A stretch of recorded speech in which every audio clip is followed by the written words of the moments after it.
Aditya Degree Colleges, leading companies లో 10,000 plus placements with 13.5 lakhs highest package.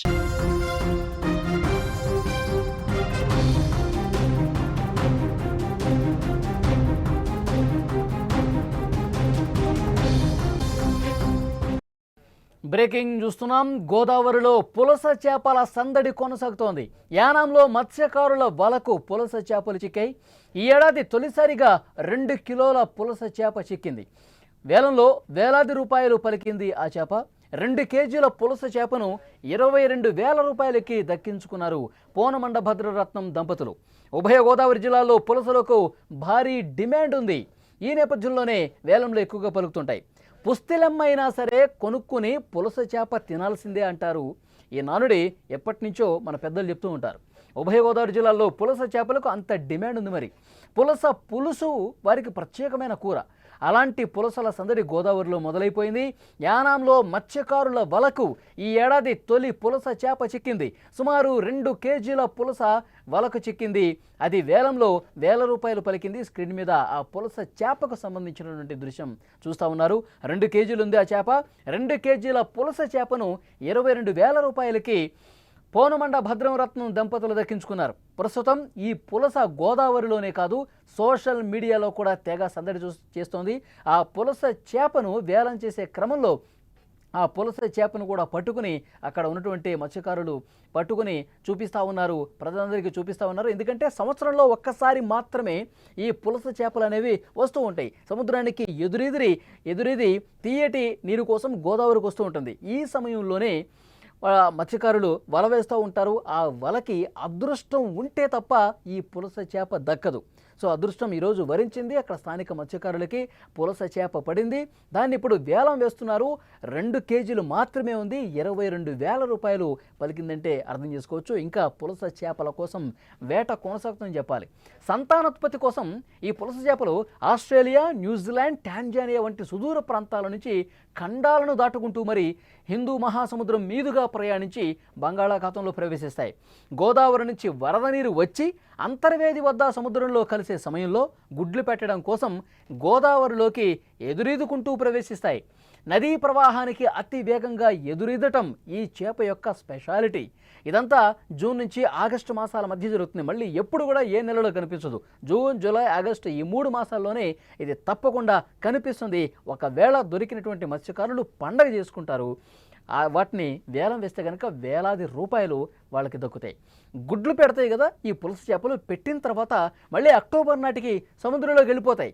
ఇవి గోదావరి వరద నీటిలో సంతానోత్పత్తికి గుడ్లు పొదగటానికి వచ్చి ఈ విధంగా వలలో పడుతుంటాయని చెప్తుంటారు. అందుకే వర్షాకాలం వస్తే చాలు పులస కోసం గోదావరి ప్రజలు ఏగర్గా వెయిట్ చేస్తూ ఉంటారు.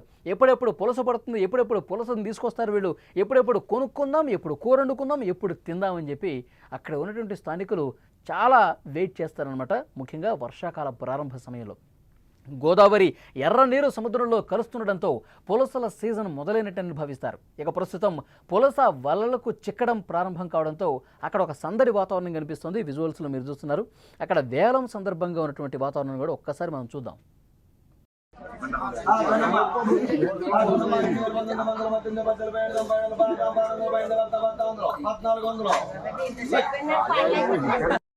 ఈ వేలం చూడటానికి కూడా చాలామంది స్థానికులు వస్తూ ఉంటారు. పులస చేపల వేలం జరుగుతుందని చెప్పి ముందే వాళ్ళకి సమాచారం ఇస్తారు. వెంటనే ఎక్కడ వేలం జరుగుతుంది, ఎటుపక్క పులస చేప అనేది వాళ్ళకి పడింది, ఆ వేలం ఎక్కడి నుంచి ప్రారంభం అవుతుంది, ఇవన్నీ కూడా ముందే చెప్తారు. సో ఆ వేలం జరిగే సమయానికి వందలాదిగా జనం వచ్చి గుమిగూడతారు. గోదావరిలో పులసలు దండిగా దొరికే ఒకప్పుడు, కానీ ఇప్పుడు వాటి లభ్యత చాలా తగ్గిపోయిందని చెప్తున్నారు. కొందరు పులస ప్రియులు ముందుగానే ఆ చేపల కోసం అడ్వాన్సులు కూడా ఇచ్చేస్తారు. పులస వస్తే ముందుగా మాకే ఇవ్వండి అంటున్నారు. కానీ అలా కుదరదు. ఎందుకంటే దీనికి చాలా డిమాండ్ ఉంది. వేలం వేయాల్సిందే. వేలంలో ఎవరు ఎక్కువ డబ్బులు పెడితే వాళ్లకు మాత్రం ఇస్తామని చెప్తున్నారు. పలు మండలాల్లోని వ్యాపారులు, నేతలు, బడా వ్యక్తులు ఇలా బుకింగులతో బిజీగా ఉన్నారు. పులస రాక ఇప్పుడు ప్రారంభం కావడంతో ఇంకా 2-3 నెలల్లో మరింత ఎక్కువగా దొరుకుతాయని చెప్తున్నారు. కానీ ఈ ప్రారంభ సీజన్లోనే జూలై, ఆగస్టు ఇక ఎండింగ్ మళ్ళీ పులస కనపడటం అనేది చాలా కష్టం అనమాట. కాబట్టి ముందు ఎన్ని పులసలు దొరుకుతాయో, అది ఎంత రేటు పలుకుతుందో కూడా అందరినీ ఆశ్చర్యానికి గురి చేసే అంశం ఏంటంటే గతంలో వేలాది రూపాయలు ఒక్కొక్క సందర్భం అయితే ₹1,00,000 కూడా దాటిపోయిన పరిస్థితి. ఒక పులస చేపను దక్కించుకొని దాన్ని మనం సొంతం చేసుకోవాలంటే ₹1,00,000 పైగా పెట్టాలంటే దానికి ఎంత డిమాండ్ ఉందో అర్థమవుతుంది. ఎందుకంటే దీని టేస్ట్ కూడా అలా ఉంటుంది. ఎప్పుడు రెగ్యులర్గా తినేటువంటి చేపలకి పులస చేపకి చాలా టేస్ట్ డిఫరెంట్గా ఉంటుంది. చాలా తీయటి వాటర్ కోసం వస్తుంది కాబట్టి ఆ వాటరు తాగిన తర్వాత దాని యొక్క ఆ టేస్ట్ మారిపోతుందంట. ఆ చేపకి మిగతా చేపలతో కంపేర్ చేసుకుంటే పూర్తిగా తన టేస్ట్ కూడా మారిపోతుంది. ఇంకా 10 రెట్ల ఎక్కువ రుచికరంగా ఆ పులస చేప అనేది తయారవుతుంది. అందుకే దాన్ని పులుసు పెట్టుకుంటారు, ఎగురు పెట్టుకుంటారు, ఫ్రై కూడా చేస్తారు. పులస చేప అంటే పడి సచ్చేవాళ్ళు ఇటు గోదావరితో పాటు చాలా చుట్టుపక్కల ప్రాంత ప్రజలు కూడా అమితంగా వెయిట్ చేస్తారు. వర్షాకాల సీజన్ వచ్చిందంటే అక్కడ స్థానికంగా ఎప్పటికప్పుడు కాంటాక్ట్లో ఉంటారు. వాళ్ళు సమాచారం అందించమంటారు. పులస చేప పడిందా లేదా, పులస చేప పడితే ఫస్ట్ మాకే ఇవ్వాలి, పులస చేప పడితే ఫస్ట్ వేలంతో సంబంధం లేకుండా ఎక్కువ డబ్బులు నేను చెల్లిస్తానంటూ అక్కడ ఉన్నటువంటి చాలామంది బిజినెస్ మెన్స్ కావచ్చు, వ్యాపారస్తులు కావచ్చు, చాలా పేరు ప్రఖ్యాత కుటుంబాలు కావచ్చు, దీనికోసం వెయిట్ చేస్తూ ఉంటారంటంలో ఎలాంటి అతిశయక్తి లేదు.